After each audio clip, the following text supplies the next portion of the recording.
give a virtual big round of applause for Chaz Wilson. All right, here we go. Man, Travis, thank you. You're the best. You're the best. I don't know. On our Zoom meetings, we've been doing like jazz hands instead of clapping because that was weird for a while. But man, I am super excited and honored and humbled to be with you. This has been a interesting time, and I hope that the message that I'm going to share with you today, it's really been a core value of mine. So the title, Now Make Good, I'll share with you where that came from and why it's a core value and how it's impacted thousands of lives, my children as well, as part of this. You can see the image on the screen there as we start. It's kind of a fun story. A good friend of mine designs those. She does those for a living. And because I'm always networking like each of you on here, she said, hey, I do these things called immortals, and I'd like to do this immortal of you.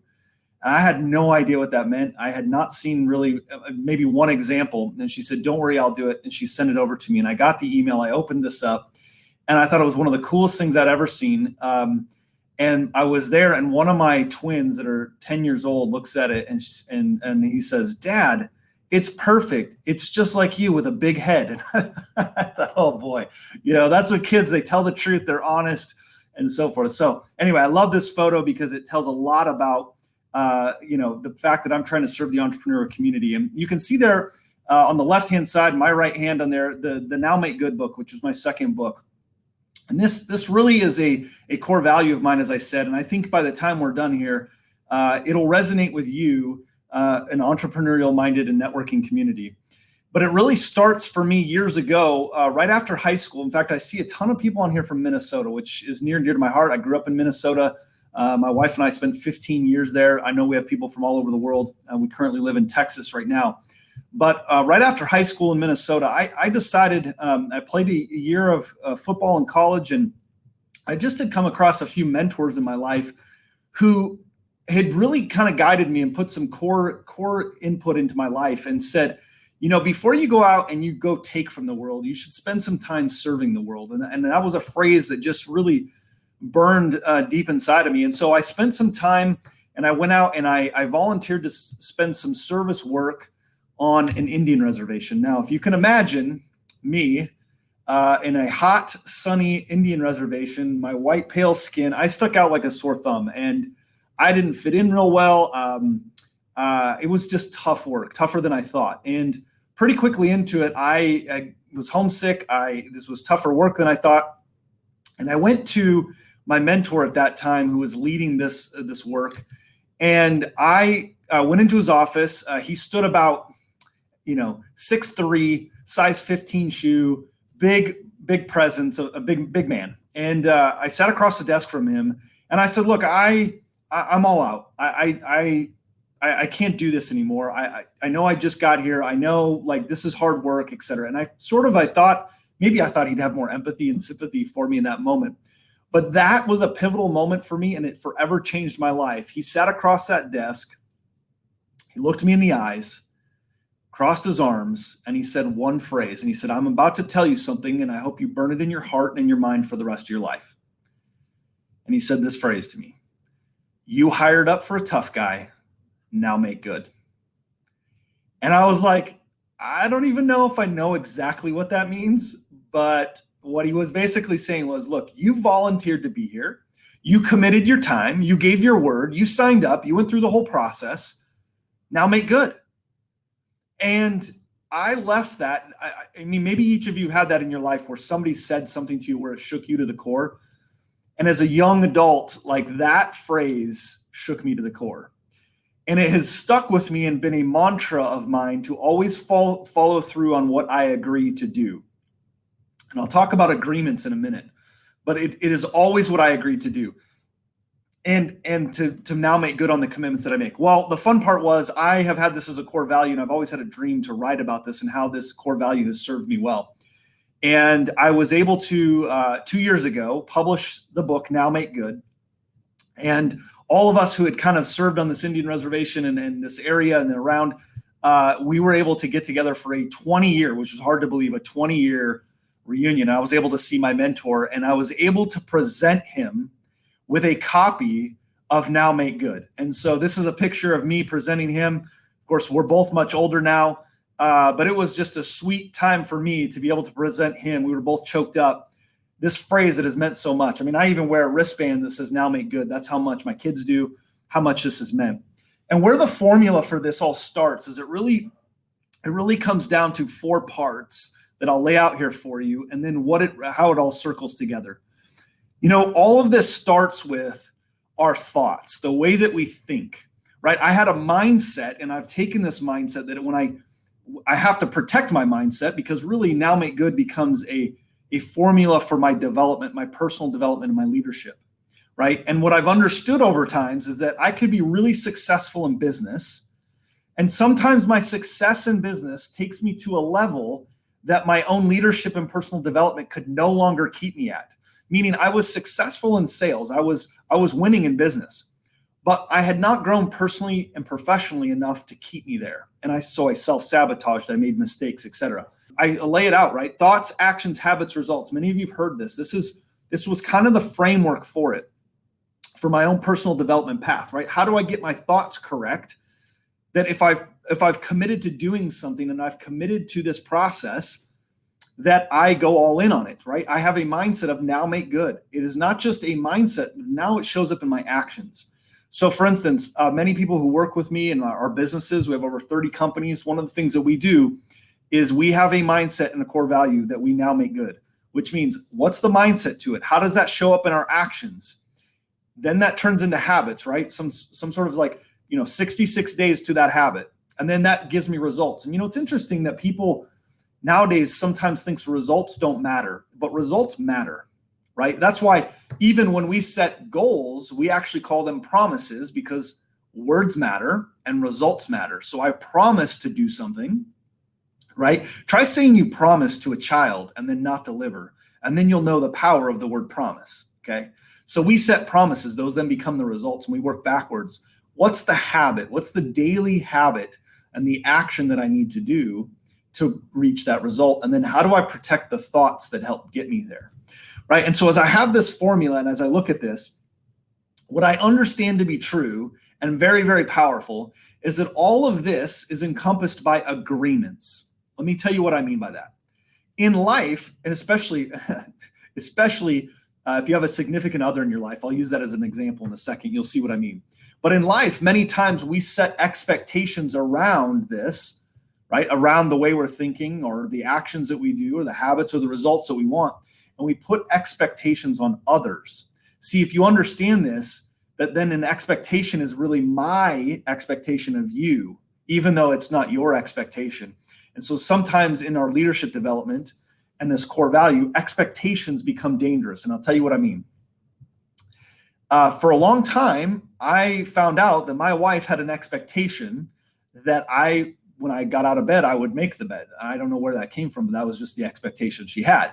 And it wasn't until a sort of collision of opinions that we discovered this expectation.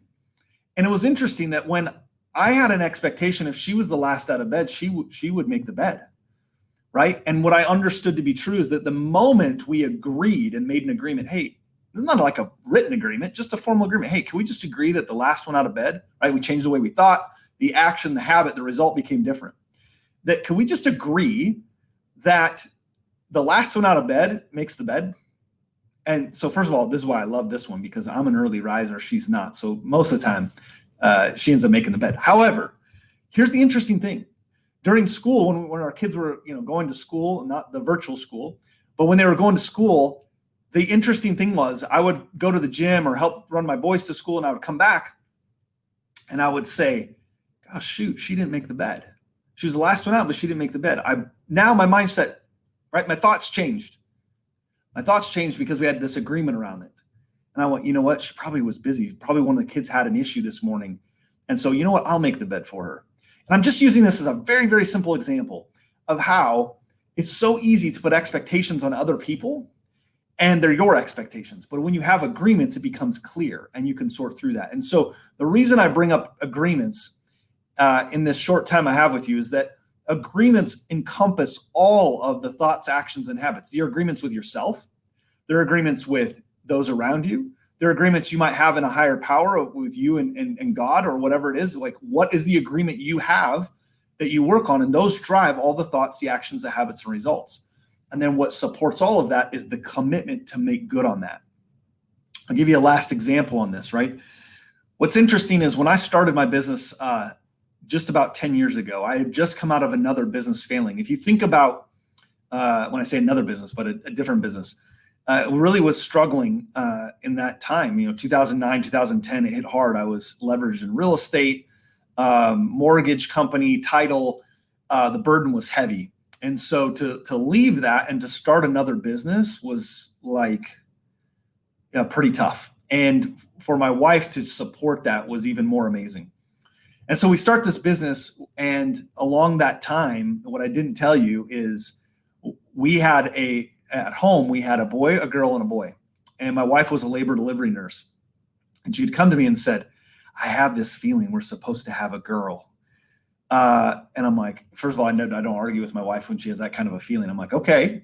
So we had twin boys. So we had 5 children in 7 years. We have 4 boys and a girl. And we had just had our twins when I was starting this company. So you imagine the burden. I have 3 in diapers. I've just lost pretty much everything I have. I'm sitting in a meeting, and I'm sitting in a meeting with a mentor, because I always believe everyone should have a good coach and a mentor guiding and directing them. And I'm sitting with my mentor, and we're talking about the thoughts, the actions, the habits, the results that I want to build this new company.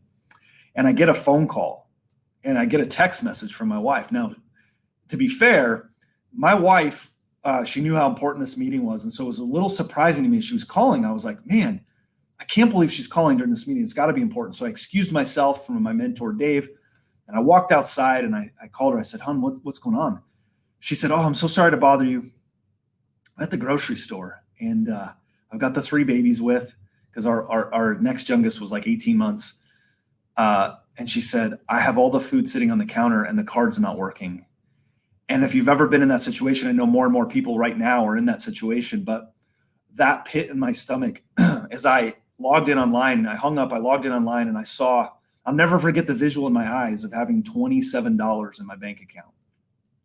And I called her back and I said, we have $27 in our bank account. Just get what you can for today, and I will make good on the rest. I will figure out tomorrow.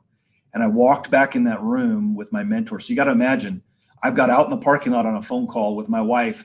I'm talking to her, and I've got $27 in my account. And I walk in my office, and I've got a mentor who's built 3 national brands saying, you're going to change the world. I mean, the dichotomy of the situation was terrible. And I remember those words in my ear and burned in my heart. You hired up for a tough guy, now make good. And I put one foot in front of the other, and I just kept going. And if that isn't more timely of a message right now for each of us, to put one foot forward and to go from there, as I look where we are today, if I could go back and tell myself at that same time, I don't think I'd tell myself anything different, nor would I tell you. You hired up for a tough guy, now make good. Here we fast forward today. I have a beautiful family, an amazing wife, our 5 children. I just say that because there was a day where I wasn't sure I could continue. There were days I wasn't sure I could get out of bed. And in fact, one of those days when we first started the business, I walked in the front door, and it was heavy. I still feel it today. It was heavy. I wasn't sure I could make payroll. I wasn't sure I could feed my family. I just had a notice on our door that our home was going to be taken. And I said to my wife, I walked in, and she could just see that heaviness. And she was sitting on the couch, and she got up and she walked over to me, and she said, you all right? And I said, no, it's been a rough day. And she gave me a hug. And I just needed it, right? Especially these times in isolation, I think we all feel that. Like we could just use that hug. And she did. She held me tight, and I was like, oh, that support. And then she whispered in my ear, and she said, you hired up for a tough guy, now make good. And I was like, no. Hold on. You don't get to use that line on me. And yet the truth of the matter was, what I've understood to be true is no one's coming to save you. There's government bailouts, and that's not what I'm going to get into today, but I want people to understand you are where you are because of the choices you've made, all of us. And you have the ability to do and achieve the results you want if you remember you hired up for a tough guy or gal, and now is the time to make good.